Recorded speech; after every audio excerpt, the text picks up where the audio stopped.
नमस्कार दोस्तों, स्वागत है आपका एक और नई वीडियो में। बात करेंगे कच्चे कर्मचारियों से जुड़ी ताज़ा खबर के साथ। कच्चे कर्मचारी जल्द पक्के हो सकते हैं, रेगुलाइजेशन पॉलिसी हरियाणा सरकार जारी कर सकती है। चैनल पर नए हैं तो चैनल को सब्सक्राइब कर लेना। कच्चे कर्मचारियों से जुड़ी हर अपडेट आपको मिलती रहेगी। तो बात कर लेते हैं क्या कुछ खबर निकल के सामने आ रही है। हरियाणा सरकार में 2 लाख पद खाली पड़े हैं, जिनमें से 1 लाख जो है कच्चे कर्मचारियों के पद भरे हुए हैं। तो उनको 1 लाख को जो है पक्का करके हरियाणा सरकार टर्निंग पॉइंट दे सकती है चुनाव के अंदर।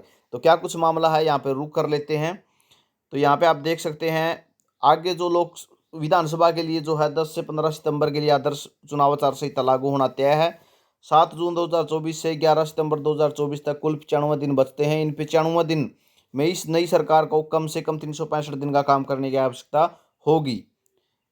छुट्टियों को काटकर जो है कुल 63 दिन बचते हैं हरियाणा सरकार के पास।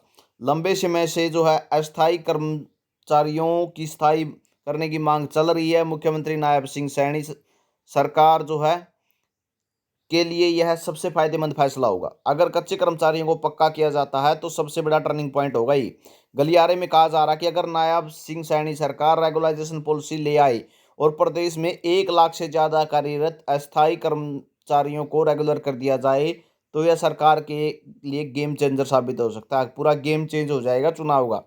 इसके अलावा मौजूदा स्थायी कर्मचारियों की मांग चल रही है कि पुरानी पेंशन नीति बहाल की जाए।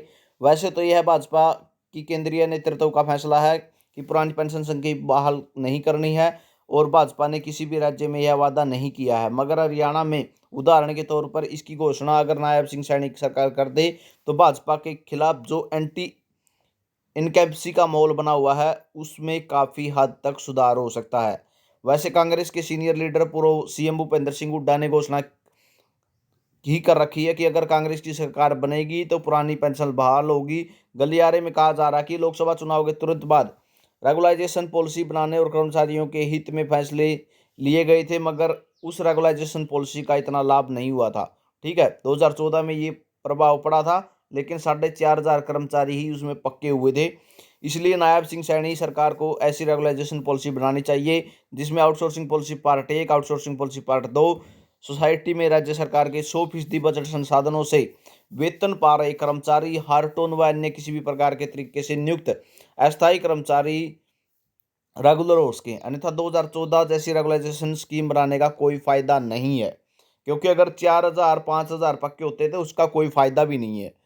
कर्मचारी 1 लाख प्लस हो चुके हैं, 1,18,000 20,000 हो चुके हैं जो कच्चे कर्मचारी। गलियारे में कहा जा रहा है कि चूंकि आउटसोर्सिंग पार्ट 1 के जरिए जो कर्मचारी लगे हुए हैं उनके लिए स्थायी पदनाम से अलग पदनाम के साथ पद सृजित हो रखे हैं, और इन पदों पर लंबे समय से अस्थायी कर्मचारी लगे हुए हैं, इसलिए उन्हें रेगुलर करने में कोई कानूनी अड़चन भी नहीं आ रही है।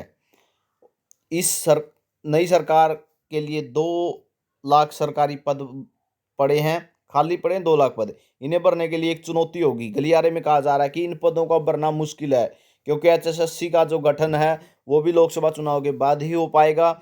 इसके बाद आयोग के पास सिर्फ 95 दिन होंगे। इन 95 दिनों में इतनी भर्ती होना मुश्किल है, इसलिए अगर रेगुलाइजेशन पॉलिसी लेके आई जाए, 1 लाख कर्मचारी रेगुलर हो जाएं तो पद भरने के लिए सिर्फ 1 लाख ही बचेंगे। सीईटी पॉलिसी में बदलाव करना भी होगा। अगर मनोहर लाल सरकार के समय सीईटी रहेगा तो इसका कोई फायदा नहीं होगा। भाजपा के नेता, पदाधिकारी, कार्यकर्ता भी गलियारे में चर्चा करते हैं कि परिवार पहचान पत्र का अगर रोक दिया जाए तो भाजपा को फायदा मिल सकता है भाई।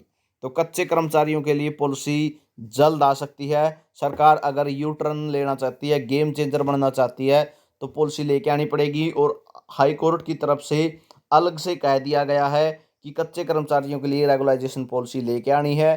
साथ में हरियाणा सरकार की तरफ से जो कैडर की बात कही गई थी, अलग से कैडर बनाने की 58 साल नौकरी को सुरक्षित करने के लिए, तो उसको भी हाई कोर्ट की तरफ से मनाही कर दी गई थी। तो ये जानकारी आपके लिए रहेगी। गेम चेंजर अगर सरकार को बनना है तो कच्चे कर्मचारियों के लिए पॉलिसी जल्द लेके आनी होगी। वैसे भी पॉलिसी तो लेके आनी ही है, पॉलिसी तो आएगी ही, सीधी बात है, सरकार को पॉलिसी तो लेके आनी पड़ेगी, क्योंकि हाई कोर्ट में केस ही इतने लग चुके हैं कि सरकार को पॉलिसी तो बनानी पड़ेगी। लेकिन अगर 1 लाख कर्मचारियों, कच्चे कर्मचारियों को पक्का करने की सरकार सोचती है तो वो गेम चेंज हो जाएगा।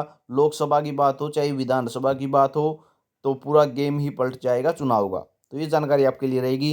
कच्चे कर्मचारी अपनी राय ज़रूर दें, क्या कुछ आपका इसके बारे में कहना है, कमेंट करके अपनी राय ज़रूर दें। वीडियो आपने देखा इसके लिए बहुत बहुत धन्यवाद।